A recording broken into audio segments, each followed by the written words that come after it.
personally, I'm pretty excited about talking to our next guest. Would you believe he's located right this very moment in Los Angeles, California, at Cherokee Studios, where the Bay City Rollers recorded their It's a Game album.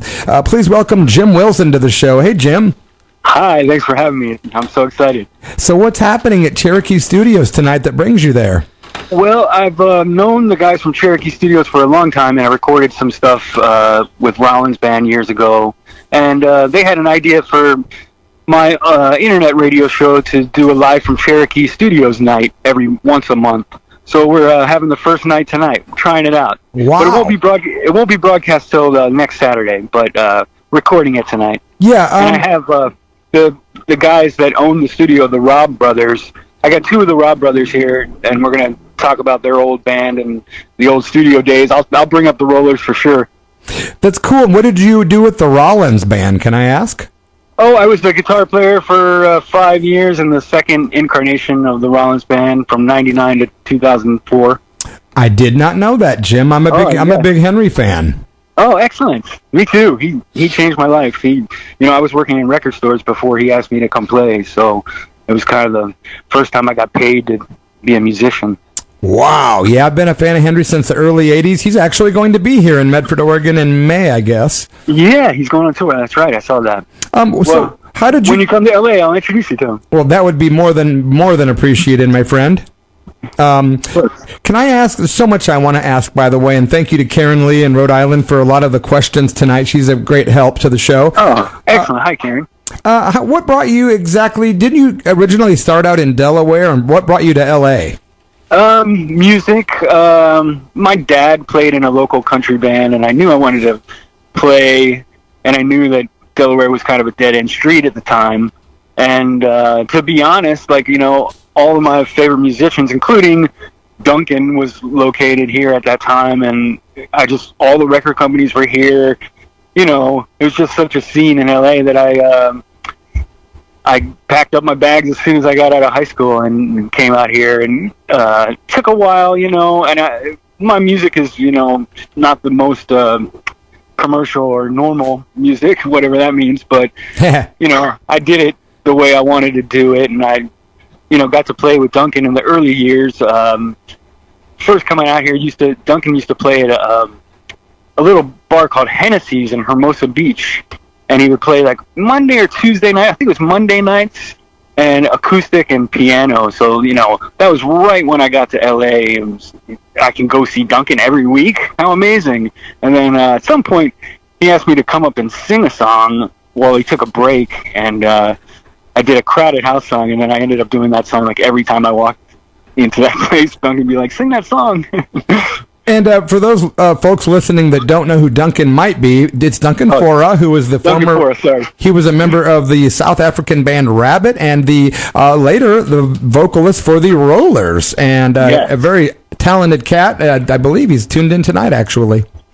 But how did you end up meeting Duncan? Did you just start going to the shows and when he was playing around? Yeah, totally. I went to the show with my Rock Rabbit vinyl and some I think Rollins Fox album. Nice. And just he was into it because I proved that I was a fan and came and listened to it. I mean, it was great because he was barely doing any original songs at that time. He was, but at the shows at the beach, he was doing like Elton John and Creedence and Beatles, of course. So it was just nice to hear him sing all those songs and hear him play them all. And his Elton John stuff is, great. Yeah. So I've always been a big fan of Duncan. So of course, coming to LA and getting the LA Weekly, the weekly newspaper, and seeing that these guys were playing. And Ian Mitchell as well was in a band called the Babysitters at the time. Ian Mitchell from the Rollers also. Yeah. So it was a little punk rock band with some other British guys that had moved out to LA, and got to see them play a bunch of times too. Now, speaking of the Rollers, when did you first become a fan of the Bay City Rollers, Jim? Right from the start. I saw the Howard Cosell show when I was 7. And I was already a Beatles fanatic, and I loved, 60s British invasion bands and stuff like that. So when I saw the Rollers on TV and the girls were going crazy, screaming, I figured, here's the new Beatles. and just collected them and from the very start, and that's why I have that ridiculous Rollers vinyl collection too, is because through the years when I worked at record shops, I didn't have much competition in the roller collecting world, so I would just put aside every copy, and then I started to realize all the label variations and the different pressing plants. So I collect records, but there's a few bands that I really collect, and Rollers are one of them, and Beatles, you know. Yeah, you definitely have one of the most, the most impressive collection I've ever seen. That's for sure. Yeah, it's so cool. I mean, not just your vinyl, but your CDs. You know, thanks for the cool stuff you've turned me on to. Also, that's very kind of you, man. Oh, you're welcome. You're welcome. I'm glad you're digging them. Yeah, can I ask you this? How did you first get into the radio business, the broadcasting business? Well, it's more of a recent thing. I always loved radio and DJs. Sorry for the sirens. I always loved radio and DJs, even when I was a kid. Before I thought that I would ever be able to play music for a living, I figured radio would be a fun thing to do. But man, that's a long one. Sorry. Live radio, folks. Yeah.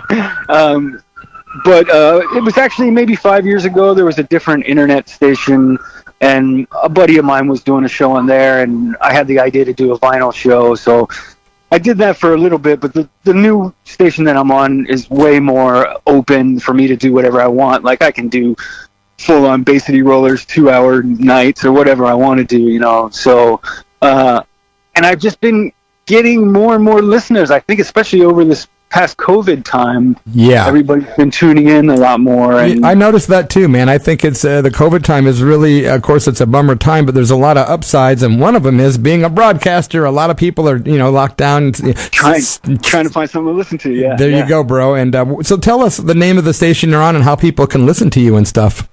Yes, it's called KongMonsterRock.net. If you just go to MonsterRock.net, it's the Kong station, and my show is called The Vinyl Shelf. It's on Saturdays and Sundays at midnight. It's the same show both nights. First night is Saturday, and then he repeats it on Sunday.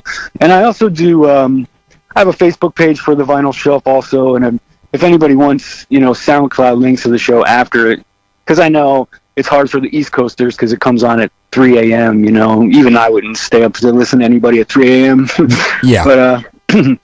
But check out KongMonsterRock.net and look for the Jim Wilson Show. I also have another show called Radio Rewind, which I play old vintage radio broadcast LPs too, and that's an afternoon show just for an hour.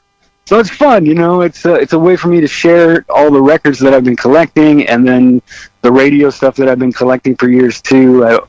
I didn't want to use my whole show to just play that stuff, so I can still play everything from Partridge Family to Sex Pistols. It just goes all over the place. my kind of show. Yeah, no, I know we have a lot of similar tastes. It's really cool. Yeah, very eclectic. It's just so fun to be so open-minded musically. I love it, man. Yeah, I know. That's it. There came a time where it was kind of like high school kind of ruins that for you, because, you like a band, your friends like a band, and you make fun of each other. But then, I like all the bands that my friends liked in high school now, Yeah, it's funny. Growing up, I was like, I had a lot of friends that would stay in at the house or hang out on weekends, and they tolerated the Rollers, but no one was like buying the records like I was. They were more into Nugent and Zeppelin, but I like that stuff too, And yeah, me too. But I didn't spend my time listening to that as much as Amen. Because I get that a lot too. Being in a rock band, Motor Sister, my band, we were going to do a covers record, and everybody had their different, ideas of what it should be. And I thought, well, man, if it was all my idea, it would be, Rollers and Elton John and Slade. And, totally. And there was, a couple songs that, of course, a couple classic rock songs that I knew that other people had asked for, but I don't know them as well as Money Honey, you know what I mean? Because that was stuff that I studied. Yeah, and I just finished not long ago reading the autobiography of Judas Priest Rob Halford, and he refers to people like us as Pop-Tarts, and I like that term.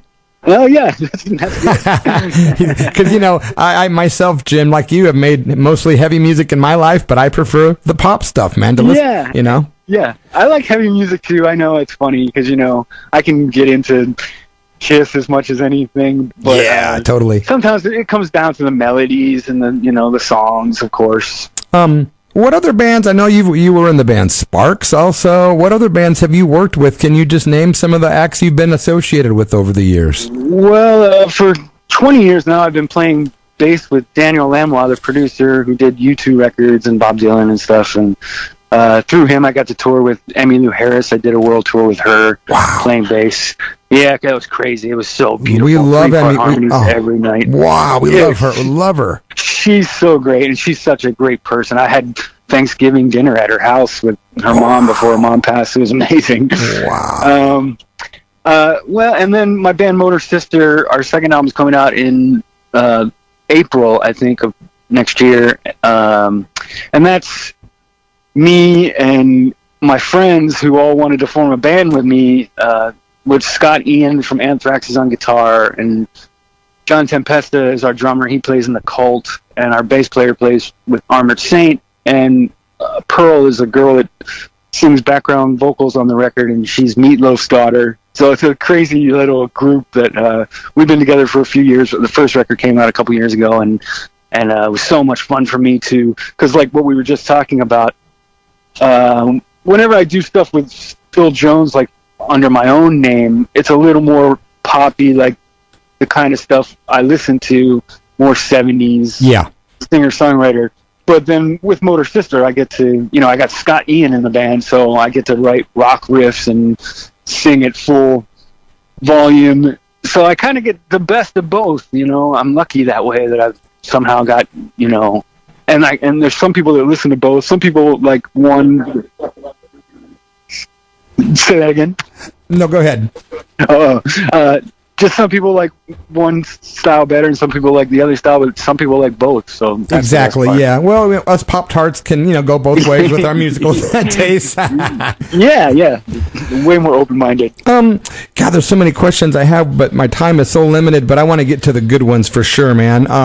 You've had a lot of experiences in life. Do you ever plan on maybe writing an autobiography? Well, I actually have pretty much a book finished, and I've been talking to a guy that's going to put it out. He's actually a neighbor of mine, and I just started telling him about the stories that I was collecting about some of my experiences in LA. It's not really an autobiography. It's just like different stories and things that I've seen. And like, for instance, I'll try to make this brief too, but when I first came to LA and I worked at Tower Records, I became Michael Jackson's guy that he would call and come in the record store, and he would come in a disguise, and I would follow him around, and he would, fill up carts of CDs, and I would get him in and out of the store without people even knowing that he was there. And then, I had 11 different meetings with Michael Jackson because of that, because he knew that I knew about music, and any question that he had, I could.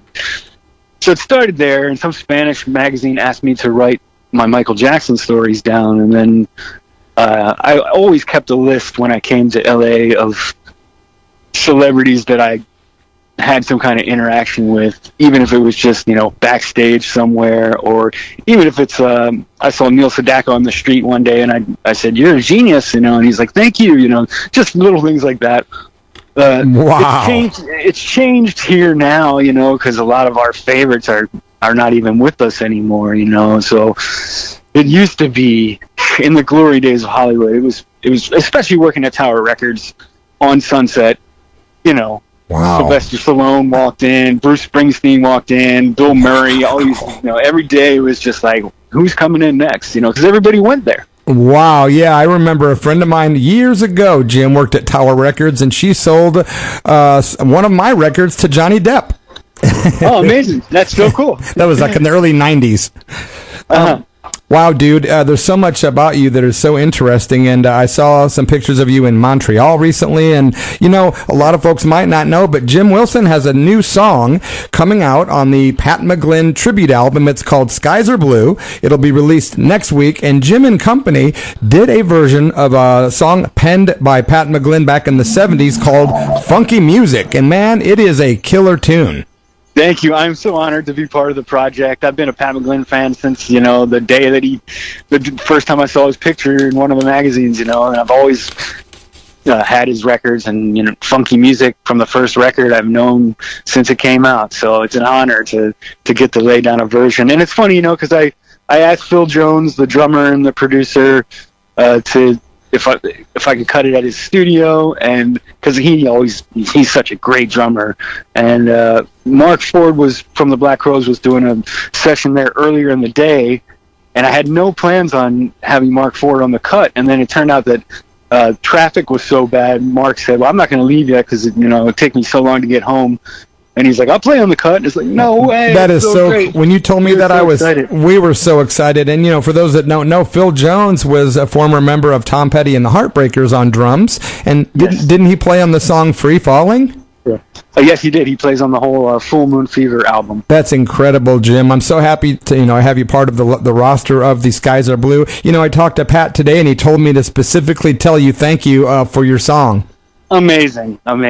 Yeah, I'm so happy to be a part of it. Thank you. Yeah, it was a labor. You guys. It's totally a labor of love. I'm super happy to have met you, and definitely you're one of those guys I'd like to have on the radio again, because I have another whole list of stuff I would like to talk to you about on the radio.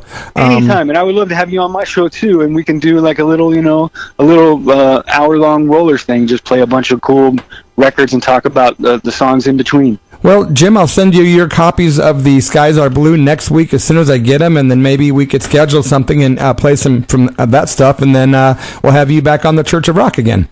I would love it. Thank you. Yeah, thanks again. Me and Sister Tracy were looking forward to some of your fun stories, and we appreciate what we've learned today, and we hope that things work out. I know you're going to be broadcasting from Cherokee Studios with your radio show, correct? Yes. Yep. We're recording tonight. And they got a little margarita company sponsor, so things are looking up. Nice, man. Well, definitely blessings and congrats, and we're really grateful to have you on. Ladies and gentlemen, Jim Wilson. Sister Tracy, you can say bye if you'd like. Yeah, thank you. Thanks so much, Jim, for taking the time to tell us some great stories tonight. We look forward to more stories in the future. Thank you so much. Keep in touch. Rock on, guys. Rock on.